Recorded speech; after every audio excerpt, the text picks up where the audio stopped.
Revising and editing is one of those parts of the writing process that ends up becoming very difficult and time-consuming. What do I mean by that? We correct all of our students' work. We have many conferences with them. We try to give them feedback. We're doing all the work. When we revise and edit, many times we're the ones doing all the corrections on the paper and then showing the children what they need to do. Sometimes we'll have things called checklists, and on that checklist we'll have things like, do you have a complete sentence? Is your writing organized? Does it make sense? Do you have adjectives? We'll have a checklist with these items on it, and what do the children do? They end up checking each one of those items. Do they know whether they have complete sentences? Do they know how to go back and fix that sentence? What I have found is no. So with revising and editing, the typical you correct the paper and give feedback to your students and hope that they improve their writing, and or we give them a checklist, they go to their papers and check whether or not they have those elements in place and then need to fix it.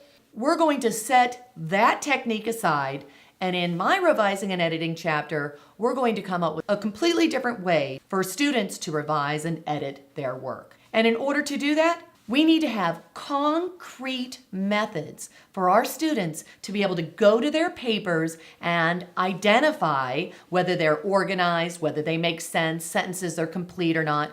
These methods need to be taught to our students, and then they need to be responsible to revise and edit their own work. Remember, we're not going to be with them forever, so we need to give them those skills.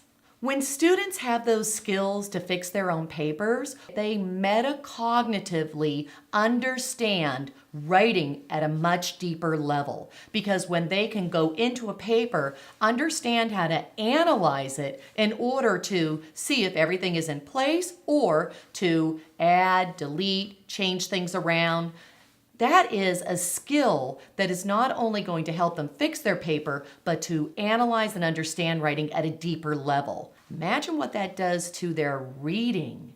When you can analyze writing at a deep level, you're also able to analyze reading at a deeper level too. We always want to think of reading and writing go together. Let's turn to the next page so I can show you the activities I developed for children to have many revising and editing skills under their belt so they can fix their papers independently.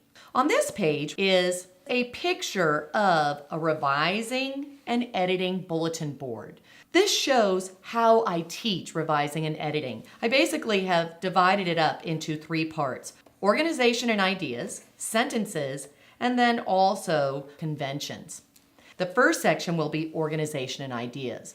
That means that we will look at every genre, narratives, opinion writing, as well as informative and explanatory writing. When our students finish writing their papers, they will go back and make sure that all the necessary elements and ideas in order to write information or an opinion or a narrative are in place, are in their papers, as well as that they are organized, that they make sense.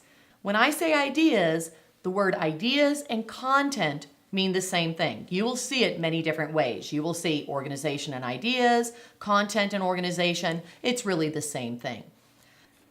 This is the first activity that you want to teach your students when they revise and edit. It's at that meaning level. You're looking at the big piece of writing, the whole piece. And we're going to do an activity called Circle and Label. Once students have content and organization down where they can circle and label the parts of their paper, we will then go to the next section of my revise and editing activities, and that is the sentence level. First of all, going to check to see that we have complete sentences, as well as different lengths of sentences so that you have more style and pace in your writing. We'll also identify whether a sentence is a fragment or a run-on, and how to fix it. So notice, everything in my revising and editing is going to be how to identify if there's an error or a problem in your writing, and then we will have some sort of a tool or technique in order to revise or fix that error.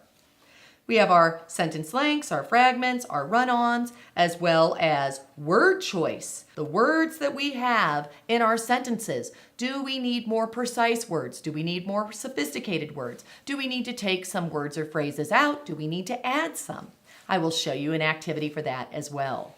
And finally, smooth transitions. We will look at many different ways to smoothly transition your sentences so they're more cohesive and coherent. And in order to do that, the students need to identify that they'll need a transition and then what transition and how to add that transition. So we have many activities here for our sentence level. And how will we teach those skills to our students? I have Manipulatives, a little toolkit for your students, and you have black line masters to make these in your manual that you use to help students identify as well as fix their writing at the sentence level. And there's 3 different manipulatives that we will go through in order to teach students this. Finally, we have our conventions. In this section, we'll look at spelling and grammar for conventions. We'll have our spelling for high frequency words, sight words, spelling patterns. I'm going to show you many different techniques in order to give students feedback so that they fix their spelling like a good speller. That's the key. For our grammar, we will be looking at subject-verb agreement as well as verb tense. On the next page, we have the revising and editing, organization, and ideas.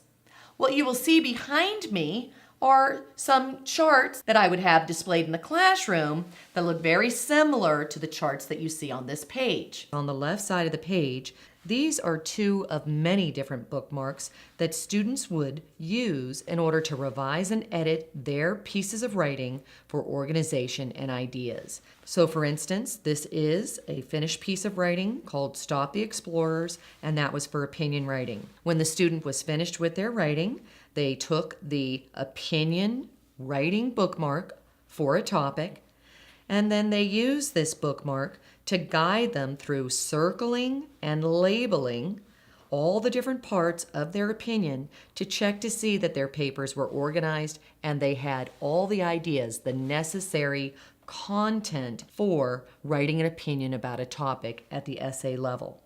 And down below was the same for a story.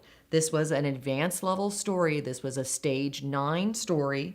The student took out a bookmark after finishing writing the story and circled and labeled all the parts for the organization and ideas or content. We will learn more about these bookmarks in great detail in the organization and ideas video in this section. Let's go to the next page. On the next page, I have complete sentences with varied lengths.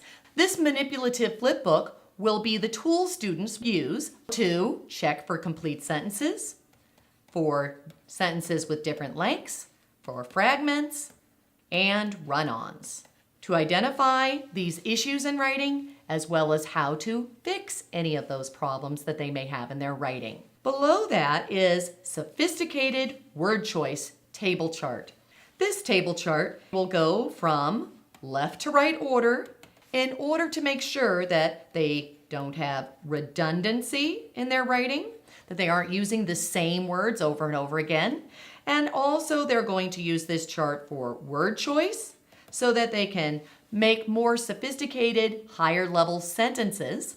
The bottom manipulative is the smooth transitions accordion booklet. Different types of transitions, which are displayed in boxes, to choose from, creating even more style to their writing. Finally, on the next page for conventions, I have 3 activities to remind students how to implement these strategies in their writing. The top picture is an activity that we do for verb choice so that the students learn past, present, and future tenses.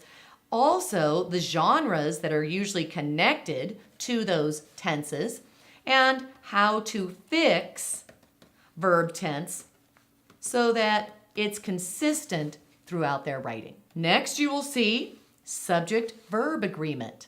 First thing students will need to do is identify their subjects and their verbs and check to see if they are singular or plural.